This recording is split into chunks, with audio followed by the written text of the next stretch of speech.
Hello everyone, good morning. আজকে হচ্ছে শুভ পয়লা বৈশাখ। বড়দের সকলকে জানাই প্রণাম এবং সমবয়সী ও ছোটদের জানাই অনেক ভালোবাসা ও শুভেচ্ছা। আমি এখন লুচি বেলে দেবো। মা সকালবেলা লুচি আর সোয়াবিন আলুর তরকারি করেছে। এই যে মা করেছে সোয়াবিন আলুর তরকারি। এই যে মা রান্না করেছে এটা, আর ভালো করে কষা হচ্ছে। আর এখানে হচ্ছে ময়দাটা বেলে দিচ্ছি। এই যে লুচি আটা আর ময়দা মিক্স করে বলছে। তো চলো লুচিটা বেলে দিই। আমাদের পয়লা বৈশাখে প্রত্যেক বছরই লুচি হয় সকালবেলা, লুচি আলুর তরকারি। আর এইবারে বললাম যে ঠিক আছে, যেহেতু রবিবারে খাসির মাংস হচ্ছে ওর জন্য একটু লাইট করতে। তো সকালবেলা সোয়াবিনটা ছিল সেদ্ধ করা কালকে, ওর জন্য কালকে যেহেতু সোয়াবিনটা করা হয়নি বলে সেদ্ধ করেছিল। তো সোয়াবিনটা আলু দিয়ে একটা সুন্দর তরকারি কষা করে তরকারি করছে। আর এই হচ্ছে সকালবেলা লুচি, আর আসবে মিষ্টি। তারপর ঠাকুরকে পুজো দেবো মিষ্টি দিয়ে, আর সেটা তোমার সাথে শেয়ার করছি। আমার মা একদম ফুলকো গরম গরম লুচি খাচ্ছে। তো দারুণ দেখতে হয়েছে যে আমি সব বেলে দিচ্ছি আর মা যে ফুলকো লুচি ভাজছে। ফুলকো লুচি, সয়াবিন আলুর তরকারি, কুমড়োর ছক্কা দিয়ে চলো ব্রেকফাস্টটা করে নিই। দারুণ হয়েছিল খেতে। তারপর স্নান টান করে ঠাকুরকে খুব সুন্দর করে মিষ্টি আর ফল দিয়ে ভালো করে পুজো করে নিয়েছি। আর এবার যাওয়া হচ্ছে আমি রান্নার ওখানে। তো আজকে মাই মাটন রান্না করছে। তো দেখো মাটনটাকে ভালো করে জল দিয়ে পরিষ্কার করে ধুয়ে নিয়েছে। আর ওইদিকে পেঁয়াজ, আদা, রসুন দিয়ে ভালো করে পেস্ট করে নিয়েছে। আর দেখো মাংসের চর্বিটা আলাদা করে তুলে রাখলাম। এবার মাংসের মধ্যে দিয়ে দিয়েছে ঝাল লঙ্কার গুঁড়ো, দিয়ে দিচ্ছে আদা রসুন পেঁয়াজের পেস্টটা। এবার দিয়ে দেবে ফ্যাটানো টক দই, বেশ কিছুটা কাঁচা সর্ষের তেল, তারপর একটু মাখিয়ে হলুদ গুঁড়ো আর পরিমাণ মতো নুনটাও দিয়ে দেবে। দিয়ে এবার ভালো করে মাখিয়ে আমি 1 ঘন্টা ফ্রিজে রেখেছিলাম। যতক্ষণ রাখতে চাইবো ততক্ষণ রাখলে মাংসটা সফট হয়। ওদিকে চলো আলুগুলো সব ভেজে নিয়েছি সর্ষের তেলে, আর কিছুটা সর্ষের তেল আর একটু দিয়ে দিয়েছি কড়াইয়ের মধ্যে। এবার যে সাদা জিরে, তেজপাতা আর গোটা গরম মশলা, এলাচ, দারচিনি, লবঙ্গ দিয়ে একটু চিনি দিলাম কালারের জন্য।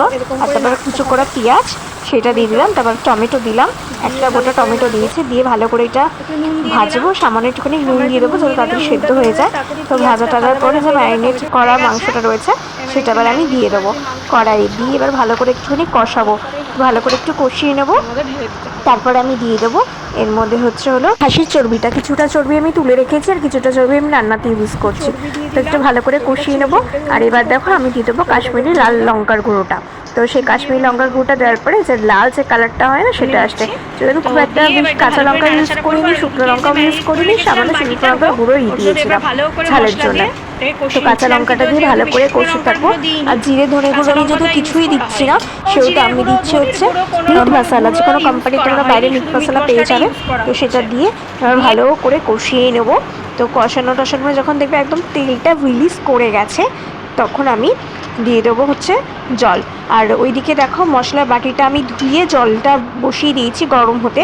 তো এই গরম জলটা দিয়ে দেবো। গরম জলটা দিলে মাংসর টেস্টটা খুব ভালো হয়। দেখো কালারটাও খুব সুন্দর এসছে মাটনের, আর তেলটাও ছেড়ে দিয়েছে।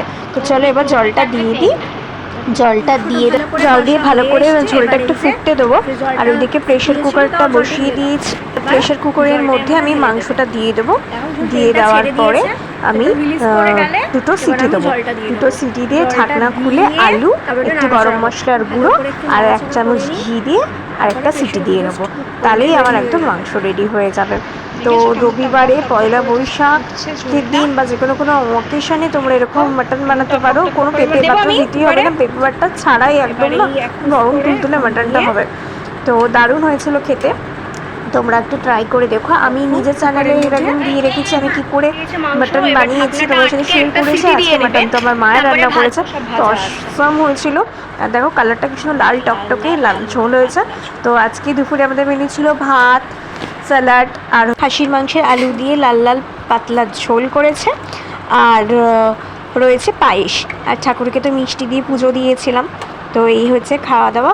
চলো দুপুরে চটপট খাওয়া দাওয়াটা সেরে নিই, একদম নরম তুলতুলে। আর আমি না চর্বি খুব একটা খাই না, কোনো দিনই খাই না, একটুখানি তো অনেক ইচ্ছা হলো খেলাম। তো আজকে প্রায় 3-4 বছর পর একটু চর্বি খেতে এত ইচ্ছা করছিল, এত সুন্দর হয়েছে রান্নাটা। তো ওর জন্য একটু চর্বি দিয়ে ভাত খেয়েছি। আর তারপরে খাওয়াটা এত বেশি হয়ে গেছিলো, তো এমনিতে আমি কম খাই, কিন্তু আজকে মাটনের লোভটা সামলাতে পারি একটু বেশি খেয়ে নিয়েছি। তো তারপরে দেখো একটু কোল্ড ড্রিঙ্কস নিয়েছিলাম, তো কোল্ড ড্রিঙ্কস খেলাম, লিমকা ছিল, তো লিমকাটা খেলাম। খেয়ে দিয়ে তারপরে একটুখানি জাস্ট রেস্ট করলাম। আর তারপরে একটু টিভি দেখছিলাম, ফোন ইউজ করছিলাম, কিছু এডিট ছিল সেই কাজবাজগুলো করছিলাম। দেখো মাটনটা কেমন নরম তুলতুলে হয়েছে, আর ঝোলটা দেখেছো কেমন লাল টকটকে। আর তারপরে রাতেরবেলা আজকে আমাদের ডিনারে কিন্তু সেই মাটন ছিল, জানো তো, মাটন ছিল আর লুচি ছিল। তো এই দিয়ে ডিনারটা কমপ্লিট করলাম।